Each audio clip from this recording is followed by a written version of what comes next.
on. Class 28 of the Golden Doves.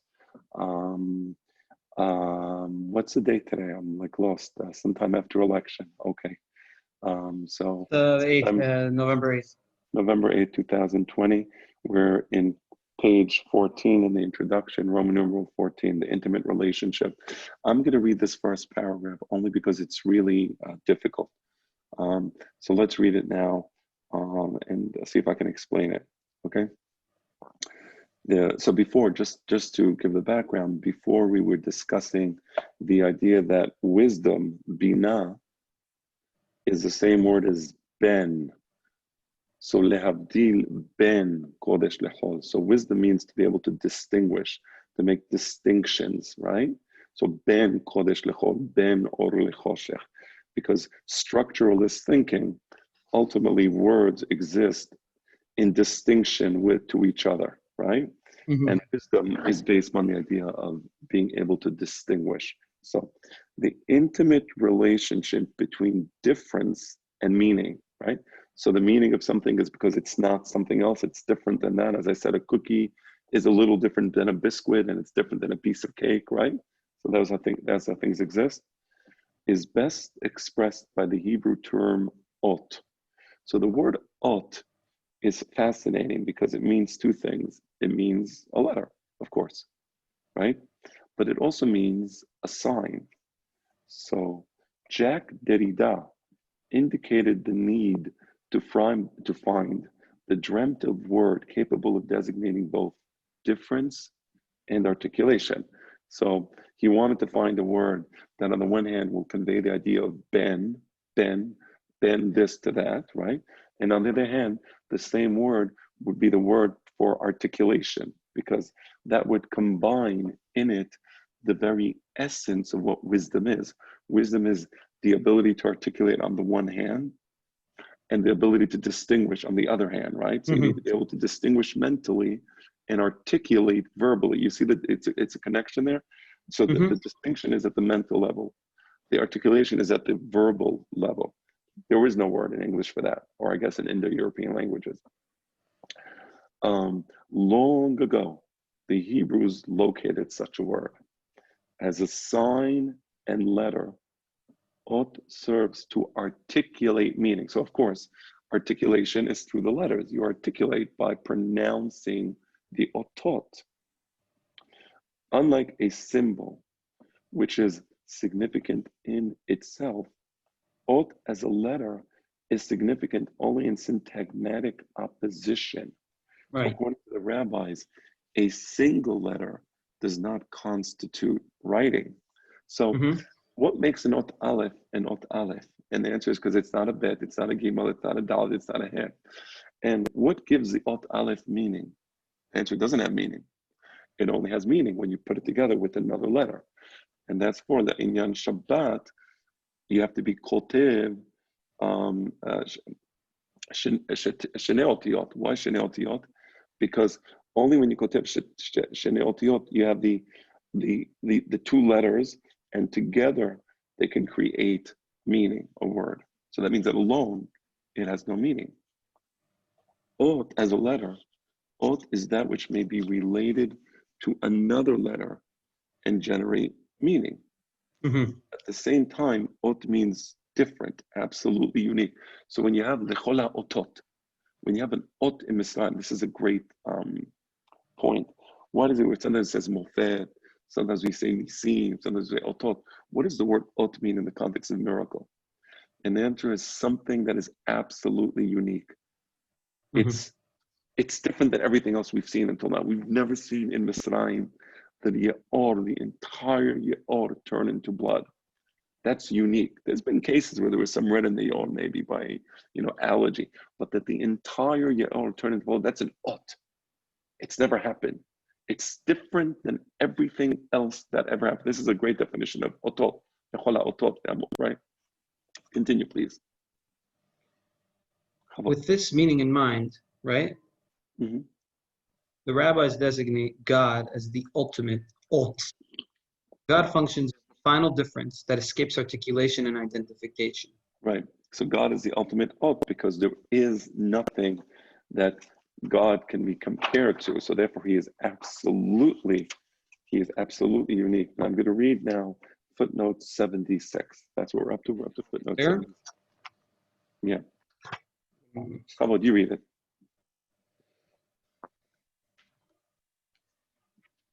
It's on page 152. See below, this leads into the idea of the holy as the holy other. That which is quite beyond the sphere of the usual, the intelligible and the familiar. Right. And this conforms with the Viko, that language contains in it certain wisdom of the ancients. So here you say the word holy. What does it have to do with the word kadosh? Kadosh means something that's kadosh in the sense that we think of holy, but it also means in Hebrew, kadosh means something that's very separate. Mm-hmm. And here you see that even in English, you have the idea of holy as holy other, right? Mm-hmm. Similarly, Mircea Eliade, the sacred and the profane, translated, writes, man becomes aware of the sacred because it manifests itself, shows itself as something wholly different from the profane. Right. So However, for davar the Hebrew, hol, right. So davar hol is something that we're used to. We're used to davar hol. You see every day of the week is, we're used to it. You get up, you work, you do your stuff, you do work, right? But Kadosh Shabbat is an oath relative to all the other days in the week because there is no oti beni u benechem. Why is Shabbat called an oath? Because it's different than every other day of the week. There is no other day that's like it. Why is it an od beni uvenechem? What does that mean? Because if we indeed adhere to the laws of the Shabbat, then that means that both the Jewish people and Kadosh Baruch Hu view the Shabbat as the oath together, right? Mm-hmm. Yes. Right. We both view that because not everybody is smart enough to view an oath. For example, a crocodile in the Ye'or seeing the blood may not have viewed it as something unique because he's not intelligent enough to appreciate what is or what is not unique. Right. He doesn't have the intellectual faculty. Man becomes aware of the sacred because it manifests itself, shows itself as something wholly different from the profane. However, for the Hebrews, this awareness should not end in stupor, but must serve as the basis for wisdom and articulation. Right. So when you see that something is so different, you don't say, "Oh my gosh, there's nothing we can do." No, but rather it creates more wisdom, and we discuss it. That's why in Torah, on Shabbat, we study Torah, and we attain more knowledge. We don't use it as a day of, "Oh my gosh," right? Mm-hmm.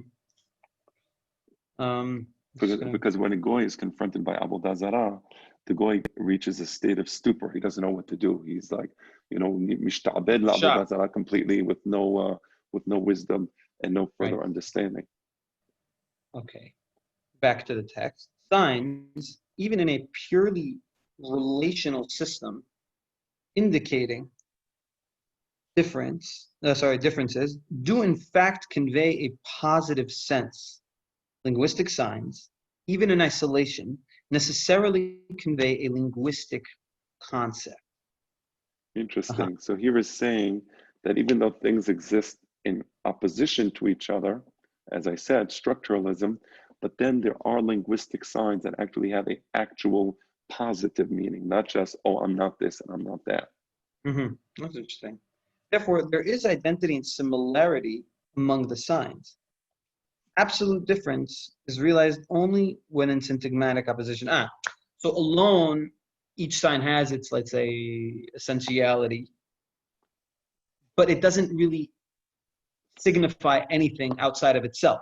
It has its ontological reality maybe as a sign, but it doesn't signify anything outside itself. Okay. It's meaningless. It's an aleph.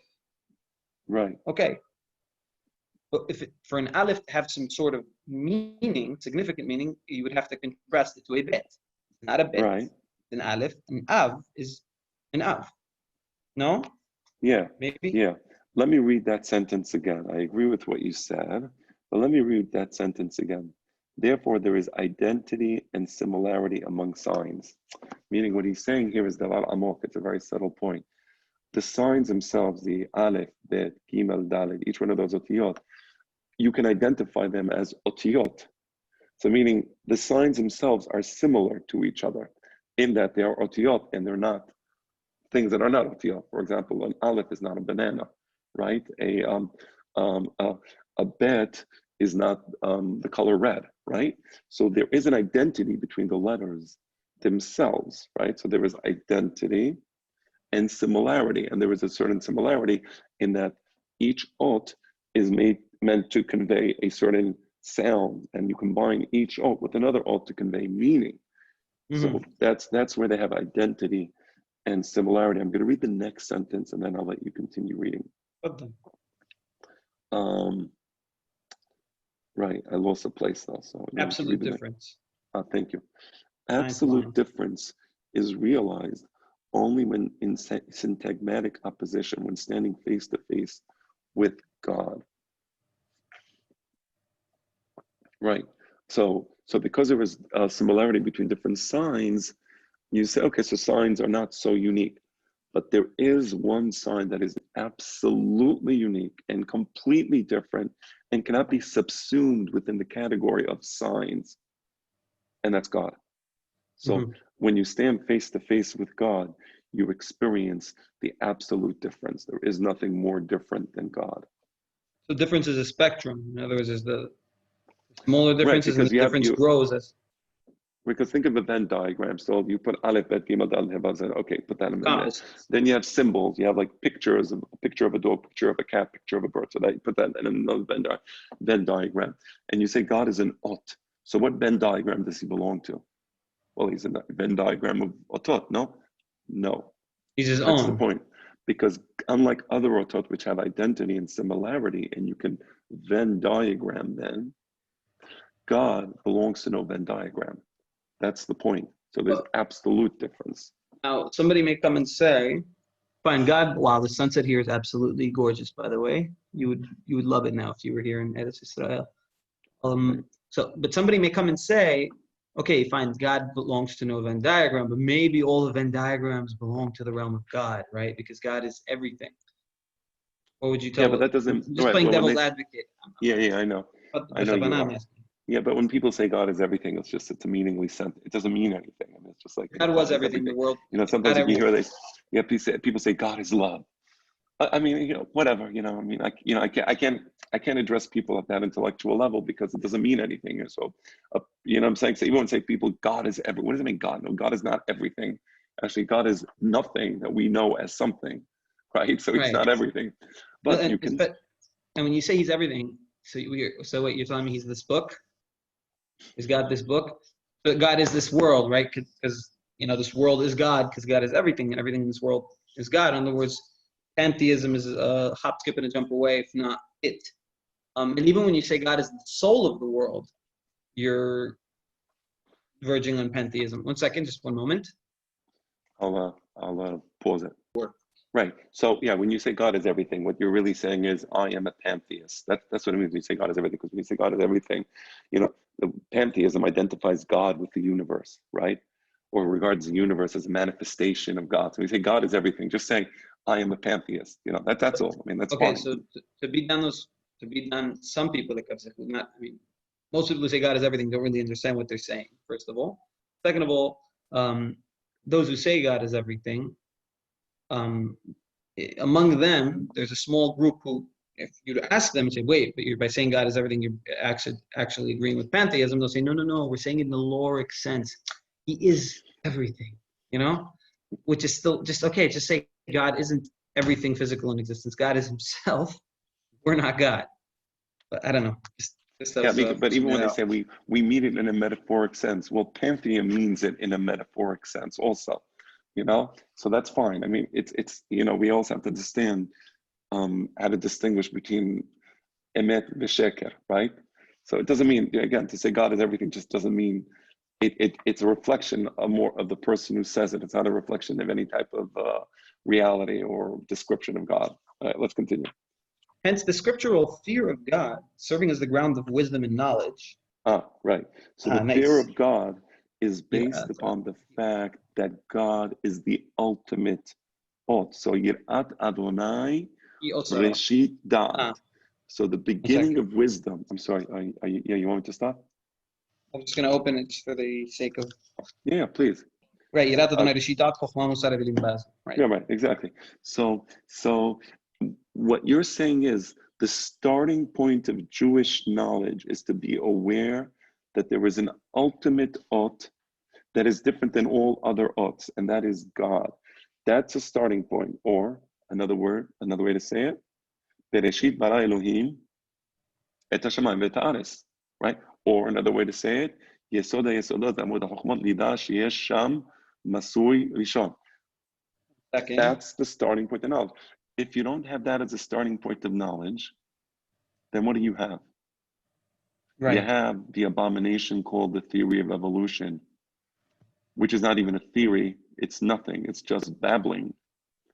It's just babbling. One thing I want to write about, Be'ezrat Hashem, is the theory of evolution. Supposedly, you have an infinite number of possibilities, and if you have an infinite amount of time, billions of years, you'll hit upon the right possibility. I mean, let's put aside whether that actually is a scientific statement or not, but show me the fossil record. Show me all the abominations out there. Show me all the fish that almost had gills but didn't quite have gills. Show me all the monkeys that had a brain that didn't work and a heart that was dysfunctional, and then all the millions and billions of variations of mutant hearts, and then you finally have the one real heart. Where is it? It doesn't exist. Sorry.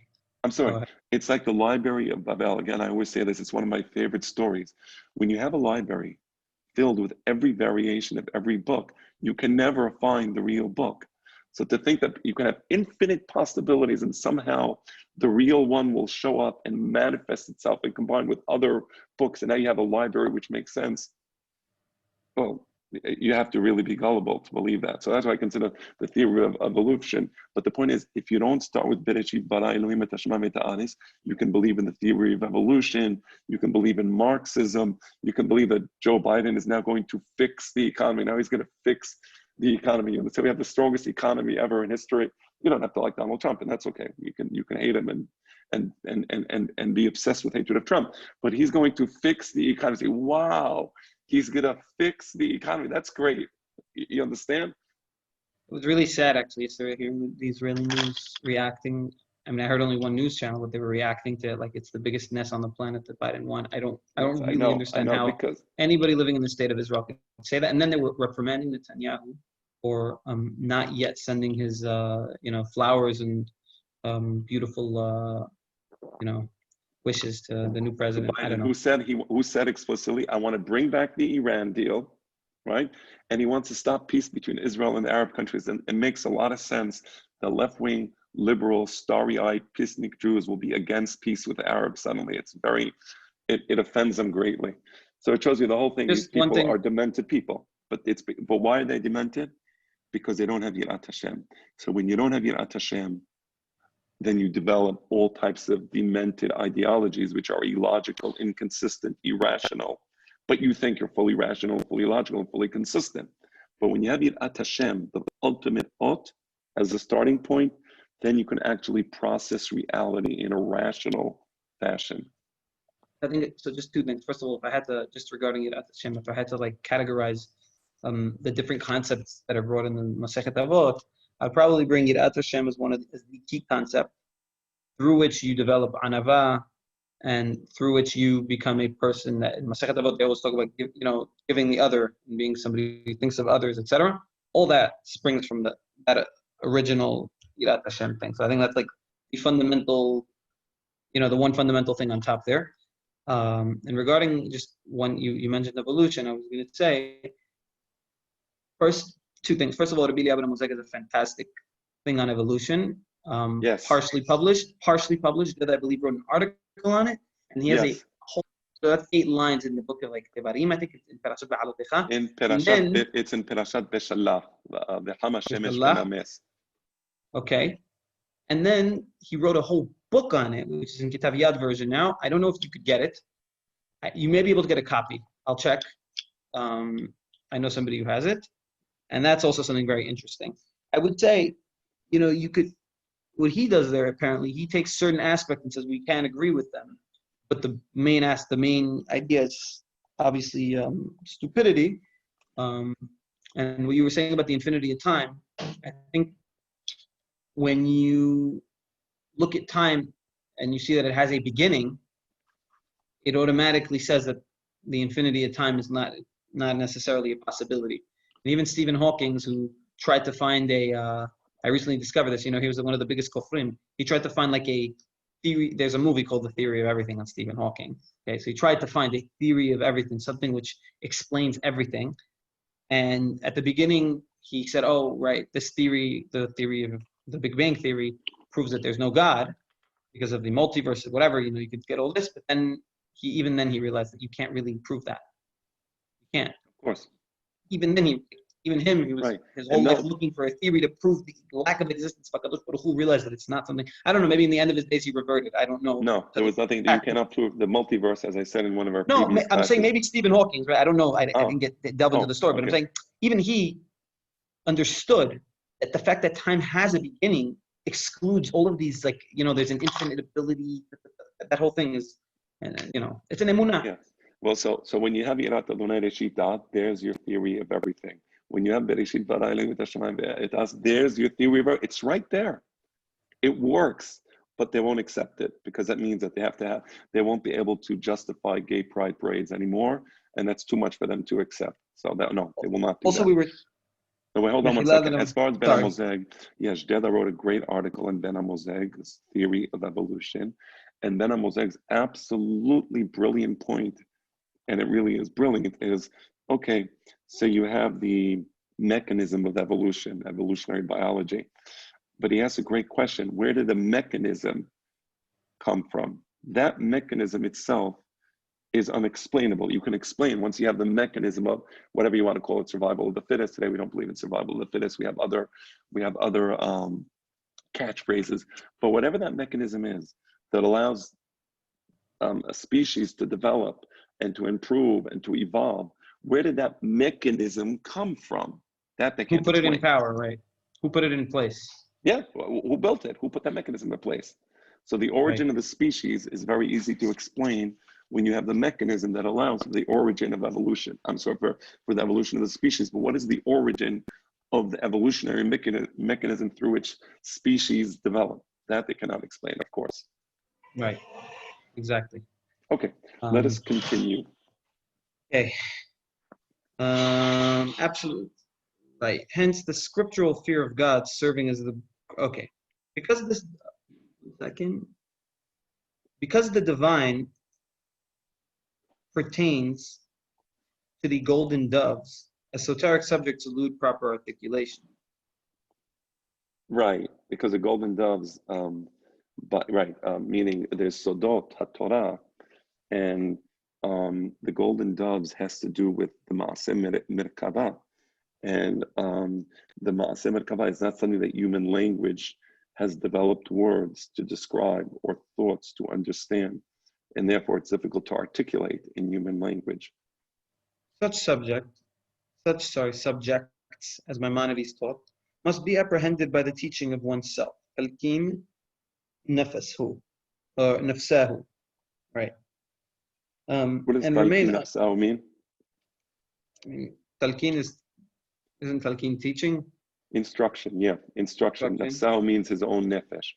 So Talqin nafsahu means he must ultimately, Maaseh Merkava is a lonely path, if you want to understand it, and you really have to you have to have internal talqin that allows you to understand something about the Sodot HaTorah, but you can never articulate it. Harambam says this in the Monei Nevuchim. Right. One moment. Make sure. Okay. There are some, right, and remain unarticulated, leaving only a trace in the soul. There are some significances which are traced in the soul of the perfect individual, which, if articulated linguistically or expressed in metaphors, return course and elude one's design. I'm going to repeat that. Where is that from? That's from the Monei Nevuchim, I think. I'm looking at the footnote. Oh, that's Pirush HaMishnayot. Very interesting. Very interesting. That's from Pirush HaMishnayot. So I'm going to read it again. There are some significances.